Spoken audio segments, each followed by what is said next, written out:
በስመ አብ ወወልድ ወመንፈስ ቅዱስ አሐዱ አምላክ አሜን። በዓለም ላይ የምትኖሩ ኦርቶዶክሳውያን እግዚአብሔር ልጆች ሰላም እግዚአብሔር ይብዛላችሁ።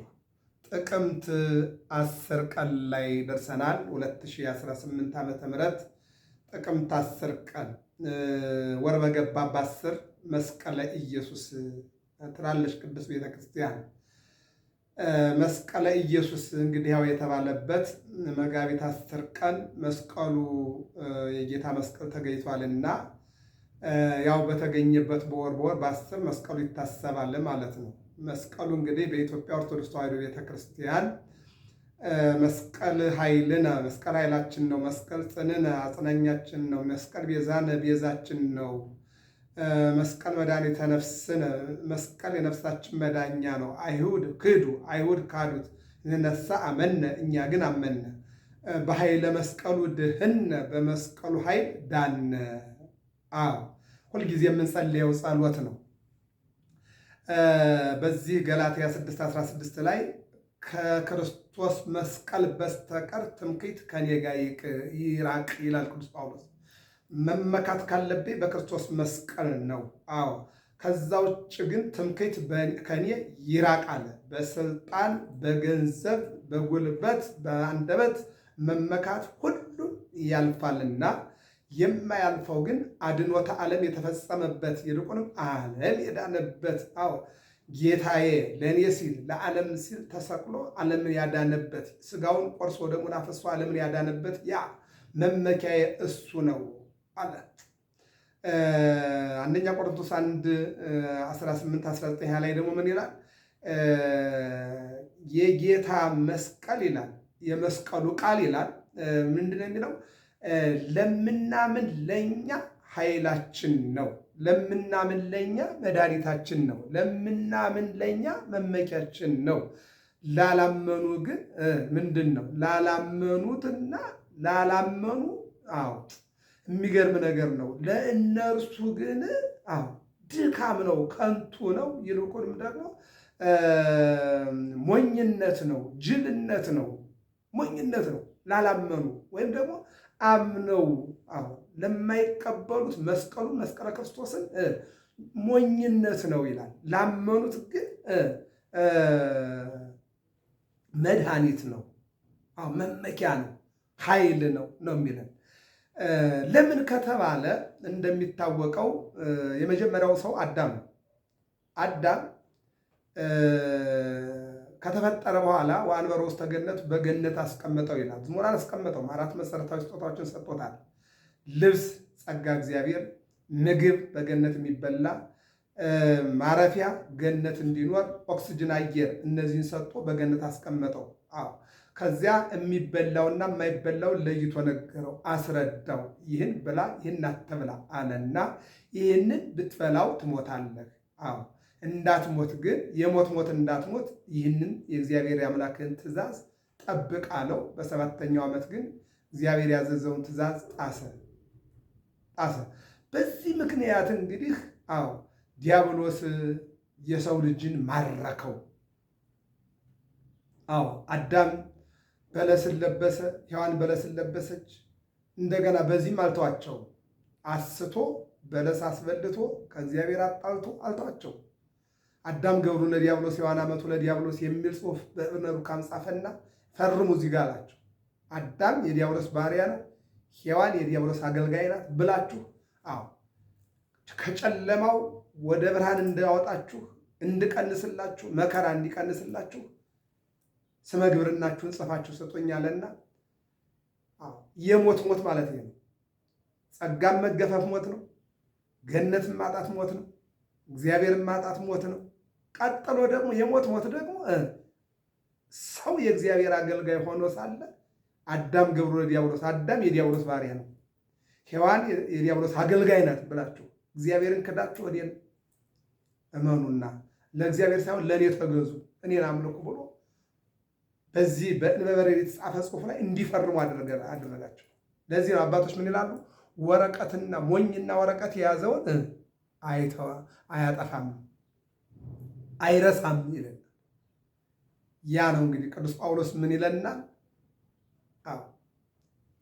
አዳም ገብሩ ለዲያብሎስ ሔዋን አመቱ ለዲያብሎስ ብለው ፈርመው ያመጡትን መከራ ሲነግረን ምንድን ነው የሚለው? በዚህ ቆላሲስ ምዕራፍ 2 ቁጥር 14 ላይ በእኛ ላይ የነበረውን የሚቃወመንንም በትእዛዝ የተጻፈውን የዕዳ ጽሕፈት ደመሰሰው፣ እርሱንም በመስቀል ጠርቆ ከመንገድ አስወግዶታል። ክብርና ምስጋና ለመድኃኒዓለም። ይህንን ነው የሚነግረን። በእኛ ላይ የነበረውን 5500 ዘመን አንዱ በሲኦል አንዱ በዮርዳኖስ የዕዳ ደብዳቤ ተቀምጦ የሰው ልጅ ቀና ብሎ እንዳይጓዝ ወፍጦ በጭንቀት በመከራ የ5500 ዘመን የመከራ ዘመን፣ የረሃብ ዘመን፣ የሰው ልጆች የተረገጡበት ዘመን፣ ነቢያትም ውረድ ተወለድ እባክህ አድነን እያሉ ትንቢት እየተናገሩ አንዳንዶቹ በመጋዝ እየተሰነጠቁ፣ አንዳንዶቹ በጅራፍ እየተገረፉ፣ አንዳንዶቹ ወደ እሳት እየተወረወሩ፣ አንዳንዶቹ በጦር እየተወጉ፣ አንዳንዶቹ ደግሞ ወደ ገደል እየተጨመሩ ያን ሁሉ መከራ አሳለፉ። ምን በዚያ በሲኦል ውስጥና በዮርዳኖስ ውስጥ ያለው ደብዳቤ ካልተቀደደ ነፃነት የለም። ያ ደግሞ የሚቀደደው መድኃኔዓለም ለአዳም ትወለድ እሞለትከ ከልጅ ልጅ ተወልጄ አድንሃለሁ የሚለው አምላካዊ ቃል ሲፈጸም ብቻ ነው። ስለዚህ እኛ መስቀሉን የክርስቶስን መስቀል ኃይላችን ነው መመኪያችን ነው ብለን ያምነውና የምናምነው ወደ ሰሰለነ መጽሐፈ ዕዳነ የዕዳ ደብዳቤያችን ስለቀደደልን፣ በመስቀሉ ላይ ስጋው ስለተቆረሰ ነው። በመስቀሉ ላይ ደግሞ ስለፈሰሰ ነው። ለዛ ነው ምን አለ? በመስቀል ላይ መድኃኔዓለም ሲሰቀል በእኛ ላይ የነበረውን የሚቃወመንንም በትእዛዝ የተጻፈውን የዕዳ ጽሕፈት ደመሰሰዋል። ይቀጥልና እርሱ ብቻ አይደለም፣ እርሱንም በመስቀል ጠርቆ ከመንገድ አስወግዶታል። የት ላይ? የሰው ልጅ በፍቅር የሰው ልጅ በምሕረት የሰው ልጅ በደግነት እንዳይጓዝ አዳም ገብሩ ለዲያብሎስ ሔዋን አመቱ ለዲያብሎስ ተብሎ የተጻፈውን ደብዳቤ በዮርዳኖስ ያለውን በጥምቀቱ እንደ ሰውነቱ ተረግጦ እንደ አምላክነቱ እንደ ሰማ ቀልጦ አጠፋለን። በዮርዳኖስ ያለው በሲኦል ያለውንም እንደዚሁ በመስቀል ላይ ተሰቅሎ አጠፋለን። ይህን ነው የሚናገረው። ወደ ምሰሰለን አጠፋለን፣ ደመሰሰልን። እዚህ ሰኞ ውዳሴ ማርያም ላይ ወሰጠጠ መጽሐፈ ዕዳሆሙ ለአዳም ወለሔዋን የአዳምና የሔዋንን የዕዳ ደብዳቤ ቀደደላቸው ይላል። ዛሬም ብዙ አይነት ደብዳቤ ያለና እዚያ ይቀደድልን።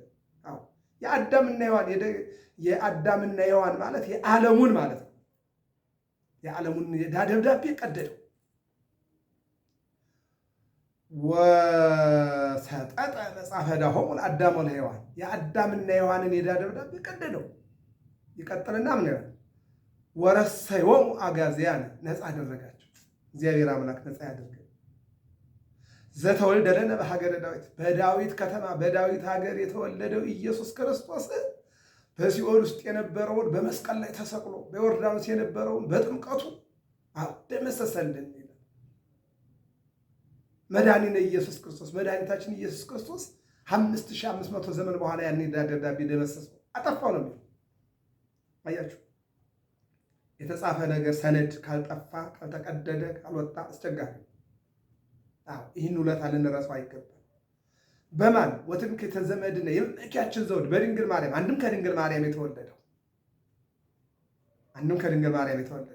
ማርያም እሰታቱ ተከርሶ ለአዳም ከመባሕሪ ጻዕዳ በአዳም ባህሪ የነበረችው እመቤታችን እንደ ዕንቁ ስታበራ የኖረችው እመቤታችን በነቢያት ትንቢት እንደ ዕንቁ ስታበራ የነበረችው በነቢያት ስብከት ሱባዔ እንደ ዕንቁ ስታበራ የነበረችው ድንግል ማርያም ኢየሱስ ክርስቶስን ወልዳ ከእሷ የተወለደው መድኃኔዓለም ወሰጠጠ መጽሐፈ ዕዳሆሙ ለአዳም የአዳምና ሔዋንን የዕዳ ደብዳቤ ቀደደ ይላል። ዓለም የረሳው ይህ ነው። ዓለም ሊገነዘበው ያልቻለ ይሄ ነው። ሰው ቀና ብሎ የተጓዘው መድኃኔዓለም አጎንብሶ መስቀል ተሸክሞ ሲወጣ እሷ አጎነበሰ፣ እኛ ቀና አለ። እሱ የእኛን መከራ ቅዱስ ጴጥሮስ እንደተናገረው ምንም አላጠፋም፣ ምንም አልበደልም፣ ያደረገው ነገር የለም። ነገር ግን የሰው ልጆችን ኃጢአት ወደ መስቀል ተሸክሞ ወጣ አለ። ስጋውን ቆርሶ ደሙን አፍስሶ ያንን ኃጢአት ደመሰሰ። ይሄ ነው ዓለም ልትከፍል ያልቻለችው። ስለዚህ መጋቢት 10 ቀን የተገኘው መስቀል በወር በገባ በ10 መስቀል ይባላል። ምንድን ነው ከተባለ በቀራንዮ ከተሰቀለ በኋላ መድኃኔዓለም በ5 ምስማር ቸነከሩት፣ በአንድ ጦር ውጉት፣ 6666 ግርፍ አገረፉት፣ ሆምጣጤ ያጠጡት፣ ምራቃቸውን ተፉበት። ዘበንቲ ያለ ቤተ ክርስቲያን